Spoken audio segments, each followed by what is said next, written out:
Hello friend, doctor R के wait पेट channel में आपका स्वागत है। आज हम लोग इस वीडियो में एलपीएम के पार्ट 5 के बारे में डिस्कस करते हैं। तो आइए अब हम लोग वीडियो स्टार्ट करते हैं। इसमें हम लोग मिल्किंग मेथड के बारे में बात करते हैं।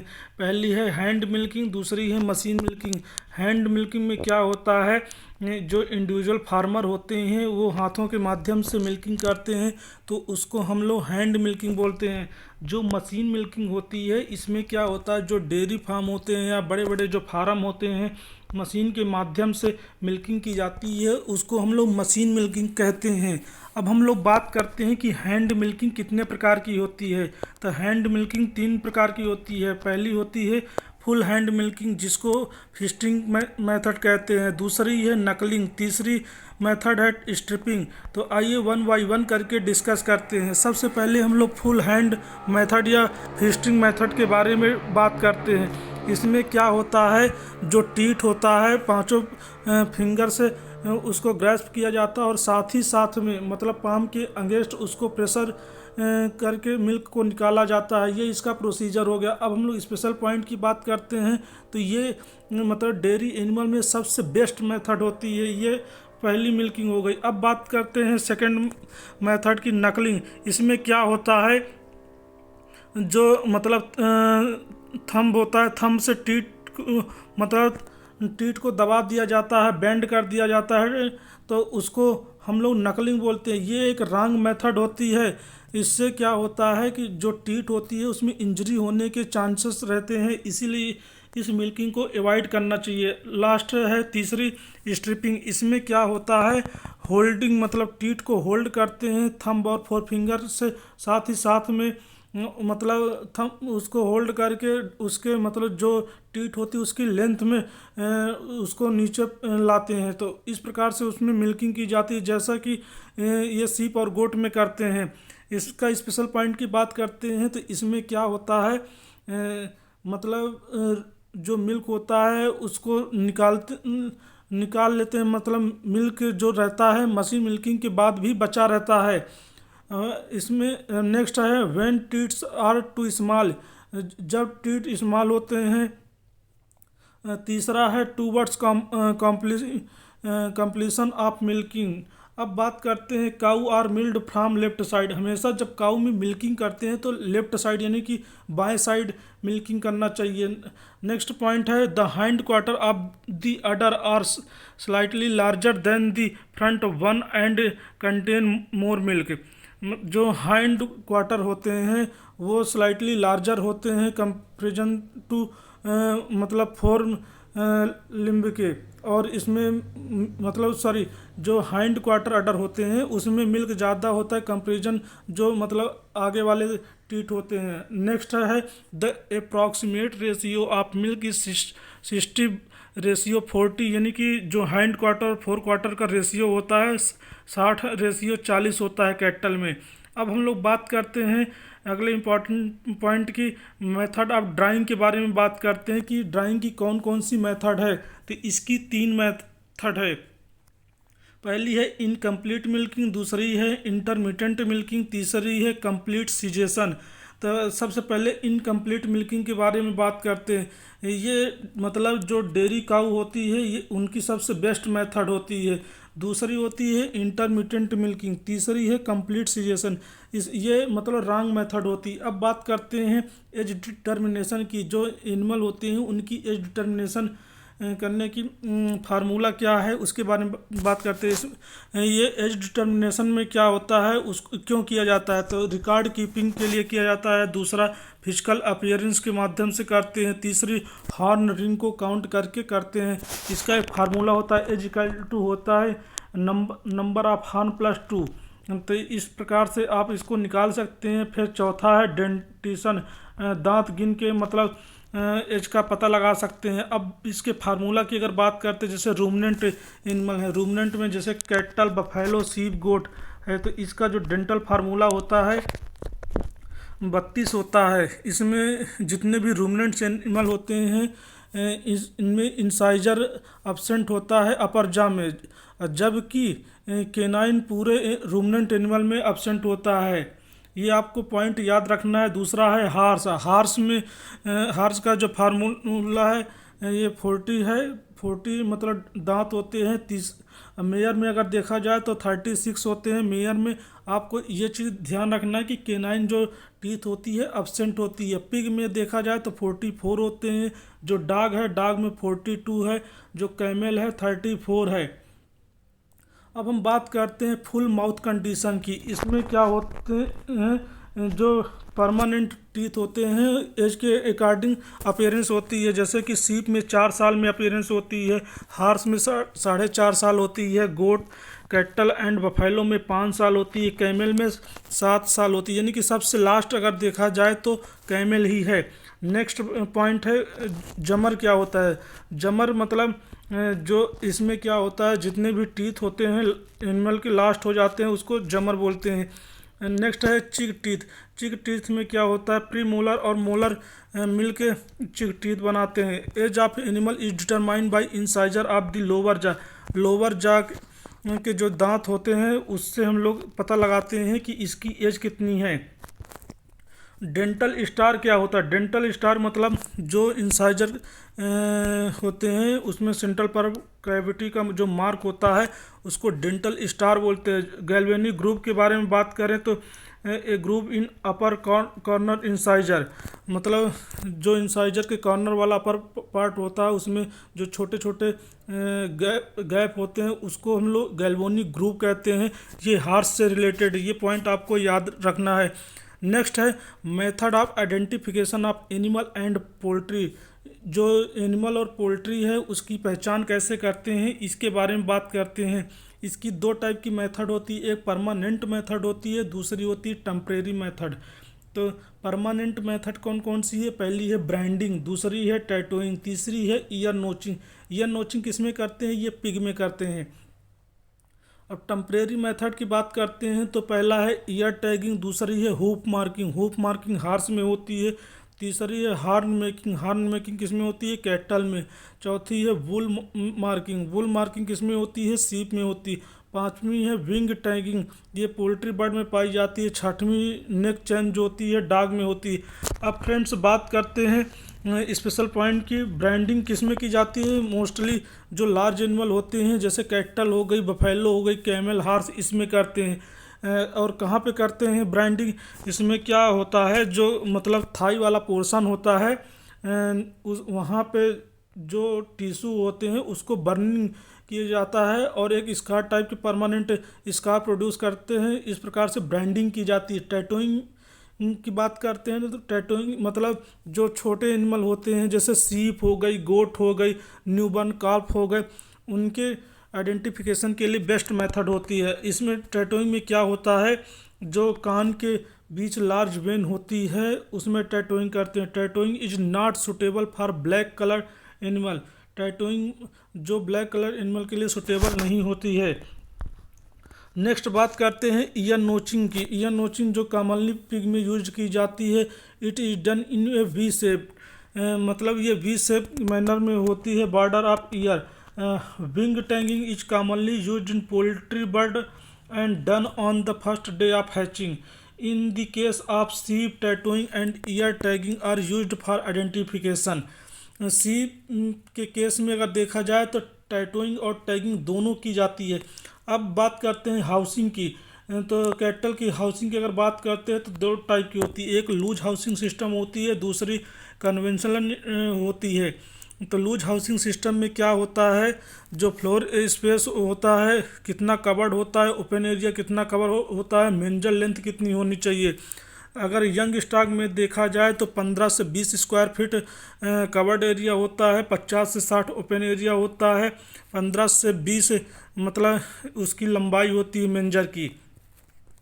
अगर काऊ में देखा जाए तो 20 से 30 कवर्ड एरिया होता है, 80 से 100 ओपन एरिया होता है। मेंजल लेंथ की बात करें तो 20 से 24 मेंजल लेंथ होती है। बफेलो में अगर बात करें तो इसका कवर्ड एरिया 25 से 35 स्क्वायर फीट होता है, ओपन एरिया 80 से 100 स्क्वायर फीट होता है।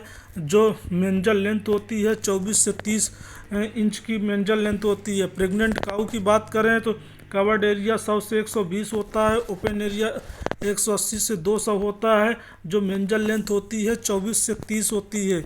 अगर बुल में कवर्ड एरिया की बात करते हैं तो 120 से 140 होती है, ओपन एरिया में 200 से 250 होती है, मेंजल लेंथ जो होती है 24 से 30 होती है। अब नेक्स्ट बात करते हैं रिक्वायरमेंट ऑफ मतलब लूज हाउसिंग सिस्टम की भी जो बिस मेथड होती है उसके अकॉर्डिंग कितना होता है। उसका जो यंग काफ होते हैं उसका कवर्ड एरिया देखा जाए तो 1 मीटर स्क्वायर होता है, ओपन एरिया 2 मीटर स्क्वायर होता है, जो मेंजल लेंथ होती है 40 से 50 सेंटीमीटर होती है। काऊ में अगर कवर्ड एरिया देखें तो 3.5 मीटर स्क्वायर होता है, अगर ओपन एरिया देखा जाए तो 7 मीटर स्क्वायर होता है, जो मेंजल लेंथ होती है 60 से 75 सेंटीमीटर होती है। अगर बुलक में देखें कवर्ड एरिया 3.5 होता है और ओपन एरिया देखा जाए तो 7 होता है और मेंजल लेंथ 60 से 75 होती है। बफेलो में अगर देखें तो 4 मीटर स्क्वायर कवर्ड एरिया होता है, ओपन एरिया 8 मीटर स्क्वायर होता है। अगर मेंजल लेंथ देखें तो 60 से 75 सेंटीमीटर मेंजल लेंथ होती है। बुल्स की अगर बात करते हैं तो कवर्ड एरिया जो होता है 12 मीटर स्क्वायर होता है, ओपन एरिया जो होता है 120 स्क्वायर मीटर होता है। अगर इसमें देखें मेंजल लेंथ के 60 से 75 सेंटीमीटर होती है। अब बात करते हैं कन्वेंशनल डेयरी बार्न की, तो इसमें क्या होता है काऊ शेड होता है, काविंग बॉक्स होते हैं। काविंग बॉक्स मतलब 100 से 150 स्क्वायर फीट का बना होता है। आइसोलेशन बॉक्स जो होता है 150 स्क्वायर फीट का होता है। यंग स्टॉक शेड होता है, बुल शेड होता है। बुल शेड मतलब 150 स्क्वायर फीट का होता है। अगर बात करते हैं काऊ शेड अरेंजमेंट की तो इसमें सिंगल रो होती है। यदि हर्ड स्मॉल है तो 10 काऊ आएगी, कम 10 नीचे होता 10 काऊ से नीचे है तो वो सिंगल रो होगा, छोटा है। अगर बड़ा है तो 10 काऊ से ऊपर है तो वो लार्ज में आएगा। अब डबल रो हाउसिंग में बात करते हैं तो फेस टू फेस सिस्टम होता है। फेस टू फेस सिस्टम जब होता है तो उसको फेस इन बोला जाता है। यदि टेल टू टेल सिस्टम है तो उसको फेस आउट बोलते हैं। अब हम बात करते हैं desirable slope of floor in animal house should have gradient of 140 मतलब 1 इंच पर 10 फीट लेंथ। जो डिजायरेबल स्लोप होता है 1/40 रेशियो होता है। रेशियो ऑफ ओपन एरिया या covered area in case of loose housing system में 2:1 होता है। एवरेज लाइफ स्पैन और ऑनसेट ऑफ प्यूबर्टी के बारे में बात करते हैं तो जो केनाइन की एवरेज लाइफ स्पैन होती है वो 10 ईयर होती है। अगर प्यूबर्टी की बात करें तो 7 to 10 मंथ होती है। स्वाइन की बात करें तो 6 to 10 ईयर होती है। इसका जो प्यूबर्टी होती है 6 to 7 मंथ होती है। सीप की बात करें तो 12 ईयर होती है। ऑनसेट जो प्यूबर्टी होती है 7 to 10 मंथ होती है। गोट की बात करें तो 15 ईयर उसकी लाइफ स्पैन होती है। प्यूबर्टी कब आती है, इसमें भी 7 से 10 मंथ में आ जाती है। हार्स में अगर बात करें तो 20 साल होते हैं। इसकी जो एज ऑफ प्यूबर्टी होती है 1.5 ईयर होती है, यानी 18 मंथ। अगर डेयरी कैटल की बात करें तो 20 साल हो गई। अगर ऑनसेट प्यूबर्टी की बात करते हैं तो 12 मंथ में होती है। जो जेबू कैटल होती है 20 साल इसकी लाइफ स्पैन है और 18 से 24 मंथ में इसकी एज ऑफ प्यूबर्टी आती है। कैमल में बात करें तो 40 ईयर उसकी लाइफ स्पैन होती है। 3 से 4 ईयर मतलब उसके प्यूबर्टी आती है। Age of castration and weaning age के बारे में बात करते हैं तो जो काफ की एज ऑफ कैस्ट्रेशन होती है 8 से 10 वीक होती है। वीनिंग जो होती है इसके 90 डेज होती है, यानी 8 से 12 वीक्स होती है। लैम्ब की बात करते हैं तो 2 वीक में इसका कैस्ट्रेशन किया जाता है। एज ऑफ वीनिंग जो होती है 14 वीक्स में होती है। किड में बात करें इसका जो कैस्ट्रेशन होता है 2 से 4 वीक्स में होती है। एज ऑफ जो वीनिंग होती है 16 वीक्स की होती है। पिगलेट में कैस्ट्रेशन कितने वीक का होता है, 1 वीक का होता है। जो एज ऑफ वीनिंग होती है 8 वीक्स की होती है। अब नेक्स्ट है मेथड ऑफ कैस्ट्रेशन। इसमें 2 मेथड होती है, एक ओपन मेथड होती है, दूसरी क्लोज मेथड होती है। ओपन मेथड की बात करें तो इसमें क्या होता है, जो दोनों टेस्टिकल होते हैं इंसिजन के थ्रू निकाल दिया जाता है ओपन मेथड में। क्लोज मेथड की बात करें तो इसमें 2 मेथड होती है। पहली एक बार्डिजो कैस्ट्रेटर होती है, दूसरी रबर रिंग मेथड होती है। जो बार्डिजो कैस्ट्रेटर होती है इसमें क्या करते हैं, जो बार्डिजो कैस्ट्रेटर होता है स्पर्मेटिक कार्ड से जो रिलेटेड वेंस होती है उसको क्रश कर दिया जाता है। ये ब्लडलेस कैस्ट्रेशन होता है, ये बेस्ट मेथड होती है कैस्ट्रेशन की। अगर स्पेशल पॉइंट की बात करें तो castration in female is cow known as spaying, मतलब जो फीमेल का कैस्ट्रेशन करते हैं तो उसको स्पेइंग या ओवरियोहेस्टेक्टोमी बोलते हैं। इसमें क्या होता है, जो दोनों ओवरी होती है उसको ओवरी और यूटेरस को रिमूव कर दिया जाता है। जो कैस्ट्रेटेड फीमेल होती है उसको स्पेड के नाम से जानते हैं। कैस्ट्रेशन प्रोसेस को स्पेइंग बोलते हैं और कैस्ट्रेटेड फीमेल को स्पेड बोलते हैं। ये आपको पॉइंट याद रखना है। कैस्ट्रेटेड जो फाउल होता है उसको कैपोन बोलते हैं, इसके प्रोसेस को कैपोनाइजेशन बोला जाता है। अगर कैस्ट्रेटेड टॉम की बात करते हैं तो जो मेल कैट होते हैं उसको न्यूटर बोलते हैं या न्यूटरिंग बोलते हैं। वीनिंग की बात करते हैं the process of separating the baby from its mother at very early age. इसमें क्या होता है, जो बेबी होता है मदर को इसमें सेपरेट कर दिया जाता है, मतलब जल्द ही। तो up to this age whole milk feeding is desired. Early weaning is difficult in buffalo के केस में अर्ली वीनिंग करना थोड़ा डिफ़िकल्ट है due to high motherly instinct, मतलब जो हाईली मदरली इंस्टेंट होती है उसके कारण से बफेलो में जो अर्ली वीनिंग होती है उसको अलग करना थोड़ा डिफ़िकल्ट है। अब बात करते हैं डिहार्निंग या डिसबडिंग की। इसमें क्या होता है, the process of removing horn या horn buds of animal after birth. जन्म के बाद जो एनिमल के हार्न होते हैं या हार्न बर्ड्स होते हैं उसके प्रोसेस को रिमूव करना ही डिहार्निंग कहलाती है। हमने इसमें क्या होता है, जो मतलब काफ होता है उसकी डिहार्निंग बिफोर 10 डे ओल्ड की जाती है, यानी कि 7 से 10 दिन में कर देते हैं। अब बात करते हैं मेथड ऑफ डिहार्निंग की। तो मतलब डिहार्निंग की कौन कौन सी मेथड है, 2 टाइप की। एक पहली है केमिकल मेथड, दूसरी है इलेक्ट्रिकल मेथड। केमिकल मेथड में क्या होता है, जो कास्टिक पोटास होता है वो यूज किया जाता है, और इलेक्ट्रिकल मेथड में क्या होता है, इलेक्ट्रिकल डिहार्नर यूज करते हैं जो 1000 डिग्री फ़ारेनहाइट पर 10 सेकंड के लिए। तीसरी है मैकेनिकल में क्या होता है, एक क्लिपर जो सा वायर होता है उसके माध्यम से की जाती है। अब फ्रेंड्स बात करते हैं differences between riverine buffalo and swamp buffalo, यानी कि जो रिवराइन बफेलो होती है और स्वैम्प बफेलो में क्या डिफरेंस है इसके बारे में बात करते हैं। तो जो इसका जूलॉजिकल नेम की बात करते हैं रिवराइन बफेलो या वाटर बफेलो की, तो इसका नाम है बुबेलस बुबेलिस। इसका नाम है स्वैम्प बफेलो का बुबेलस कैरावेनेसिस। अगर क्रोमोसोम नंबर की बात करते हैं रिवराइन बफेलो या वाटर बफेलो की तो 50 होती है। स्वैम्प बफेलो की अगर बात करते हैं तो 48 होती है। अगर टाइप्स की बात करें तो ये मोस्ट डेयरी ब्रीड्स होती है, जबकि स्वैम्प बफेलो क्या होती है, ड्राट कम मीट बफेलो होती है। वैलोइंग की बात की जाए तो ये क्लियर वाटर ऑफ रिवर होती है, कैनाल एंड पॉन्ड्स टू वालो। ये क्या है, मतलब जो मड और स्वैम्प एरिया में रहना पसंद करती है। अगर नेटिव प्लेस की बात की जाए तो इंडिया पाकिस्तान में पाई जाती है। स्वैम्प बफेलो की बात करते हैं तो Philippines China Malaysia Thailand and Brahma ये हैं इसके।